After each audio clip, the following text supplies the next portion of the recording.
Here they are.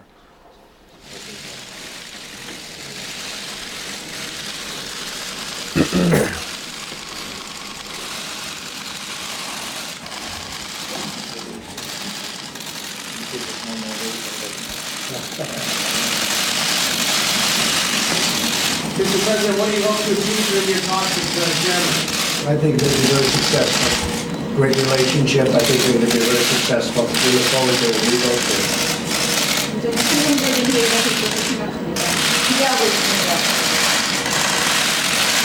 you walked back at all on the denuclearization in North Korea? No. Thank you all very much. Thank you. Thank you. Mr. President, are you going to declare an end to the Korean War, sir? We'll see. We'll be soon. Thank you. Thank you all very much. You're coming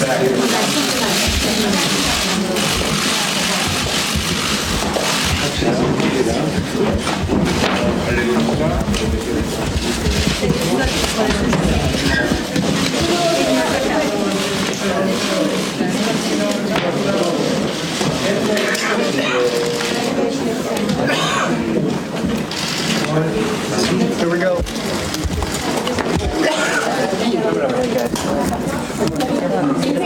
There you have it. You saw the president and Kim Jong Un meeting for the first time, and you saw some of that sort of signature warmth that the president has touted in his relationship with Kim Jong Un. You saw them greet each other sort of formally, shake their hands, smile, and then it looked like Kim Jong Un cracked a joke that President Trump then laughed at and responded to. We want to bring in now former Director of National Intelligence, James Clapper, who has been watching this along with us. Director Clapper, tell us the significance of what you've just seen. Well, it's significant, but it's hard to separate this from, the juxtaposition of what's going on here in this town, or what will transpire a little later this morning, Washington time. And I do, as others have alluded, I do worry about the president attempting to counter-distract by some big concession to Kim Jong Un. For example, agreeing to withdraw troops from the peninsula in the kind of the same spirit of the kind of gratuitous giving up the joint exercises in Singapore.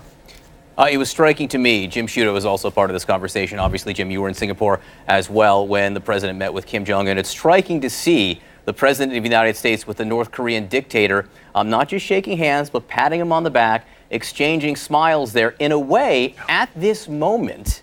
And I'm talking about 6:31 a.m. Eastern time, hours before Michael Cohen is about to testify in public. Kim Jong Un may be the best friend and best ally that President Trump has right now. They were expressing this moment of warmth there. It was an island of presidential stability, in a sea of problems that he's facing at this very moment. Yeah, there's a certain irony. And what the president's... Jim Sciutto, go ahead.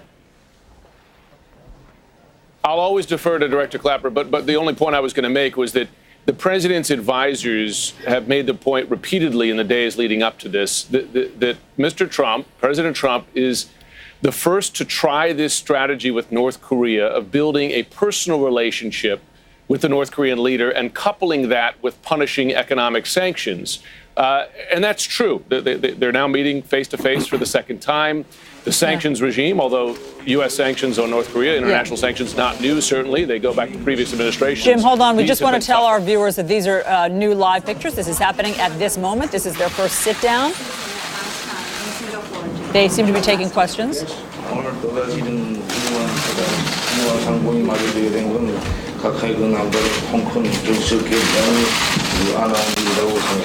And I truly believe that this successful and great meeting that we're having today is thanks to the courageous decision, political decision that you're making, Mr. President. 261일 동안 그 사이 보면 차관의 불신과 오해에 있는 소리들도 있고 그 전체적인 낡은 관행이 우리 길을 우리가 가는 길을 막으려고 했지만 우리는 그것들을 다 해결하고 극복하고 해서 다시 마주 걸어서 261일 만에 여기 하노이까지 걸어왔습니다. So during that 261 days since we last met, there had been some misunderstandings. There had been these bias from the world who are misunderstanding our situation. And there was some hostility that still remained from the very, very past period, that from the outside. But however, we have been able to overcome all those obstacles, and here we are today, after 261 days. 이 기간이 생각해보면 좀 어느 때보다도 많은 그 고민과 노력 그리고 그 인내가 필요했던 그런 기간이었던 것 같습니다. I truly believe that those 261 days were the days during which a lot days of filled with a lot of thinking, a lot of necessary, effort, and a lot of also patience. were needed. 그래서 우리는 오늘 여기서 이렇게 만났습니다. 이번에 보다 또 모든 사람들이 반기는 그런 훌륭한 결과가 만들어질 거라고 확신하고 또 그렇게 되기 위해서 최선을 다하겠습니다. But here we are today. And I hope that we can provide an outcome that is welcome by everyone. And I'm sure that we can do this. Well, I want to just say it's an honor to be with Chairman Kim. It's an honor to be together in really a country, Vietnam, where they've really rolled out the red carpet, and they're very honored to have us. And it's great to be with you. We had a very successful first summit. I felt it was very successful. And some people would like to see it go quicker. I'm satisfied, you're satisfied. We want to be happy with what we're doing. But I thought the first summit was a great success, and I think this one hopefully will be equal or greater than the first. And we made a lot of progress, and I think the biggest progress was our relationship is really a good one. 대단히 감사합니다. 김정은 위원장님 다시 만나게 되어서 영광입니다. 그리고 또 오늘 같이 하게 되어서 또 매우 기쁩니다. 우리가 베트남에서 만났습니다. 베트남이 아주 우리를 굉장히 환영을 하고 레드카펫을 깐 것처럼 그렇게 환영하고 있습니다. 우리는 첫 번째 그 정상회담을 굉장히 성공적으로 마쳤습니다. 어떤 사람들은 우리의 어떤 진전이 더 빨리 갔으면 하고 그렇게 원하는 사람도 있지만 내가 보기에는 우리가 상당히 잘하고 있고 또 첫 번째 그 정상회담이 굉장히 성공적이었습니다. 이번 회담도 첫 번째 것과 같은 성공 또는 아니면 더 성공하기를 바라고 있습니다. 그리고 우리는 아마 이번에 더 많은 진전을 이룰 것 같습니다. And as I've said many times, and I say it to the press, I say it to anybody that wants to listen, I think that your country has tremendous economic potential, unbelievable, unlimited.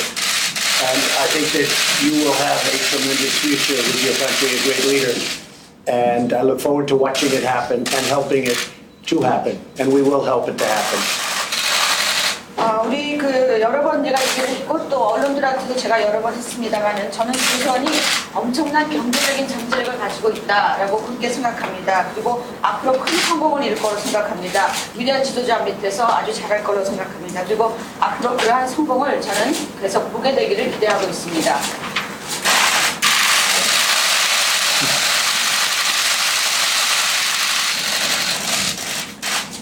Thank you all very much. We appreciate it. And we're going to go have dinner. And then we have some big meetings scheduled for tomorrow. And we'll see you, I guess, at a news conference at some point during the day. Thank you very much. Mr. President, we're going to action Michael Cohen and his testimony.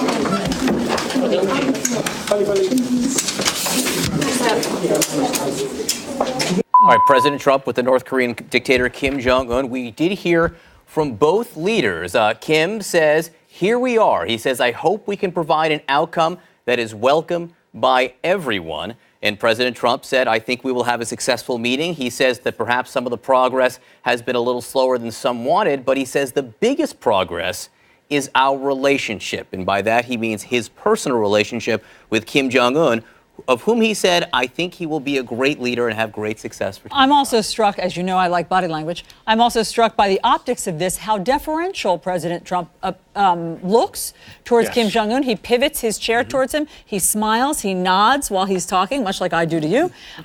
He smiles and nods while he's talking, something that Kim Jong Un didn't didn't reciprocate until the very end, where he said something complimentary about Kim Jong Un, who then smiled and nodded. I don't think Kim, by the way, knows how to deal with reporters in the room. This is probably just the second time in his life he's ever been in a room at all with a free press, and I'm not sure he knows who to look at right there. James Clapper, in one final note, the president was thrown a question about Michael Cohen, did not answer the question that was thrown about the Cohen testimony. Director Clapper, what did you see in that brief moment? Well, with respect to the question, I think I could bet my paycheck that that dinner will be over in time for the testimony, and the president be well ensconced in his room with a TV on. And I'm not surprised he didn't answer the question. One thing I think it might be worth pointing out is the promise of rapid economic progress in North Korea is in contrast to Vietnam. Well, that's a good point. Vietnam is a former enemy, and now it is thriving. But let me tell you, the two economies are vastly different, and the infrastructure in North Korea has got a long way to go to be anywhere near Vietnam, in my view. Yeah. Jim Sciutto, tell us what jumps out at you. Well, it's interesting for the president to draw attention to really the only takeaway from their first summit, which is that they have a relationship, right? Because remember, the administration's own standards for success in these negotiations is complete, verifiable, irreversible denuclearization. There's been no progress on that goal since that summit. That's something the president is conscious of. So perhaps highlighting what he can say is that we're talking. Now, the question is, you'll have talked twice.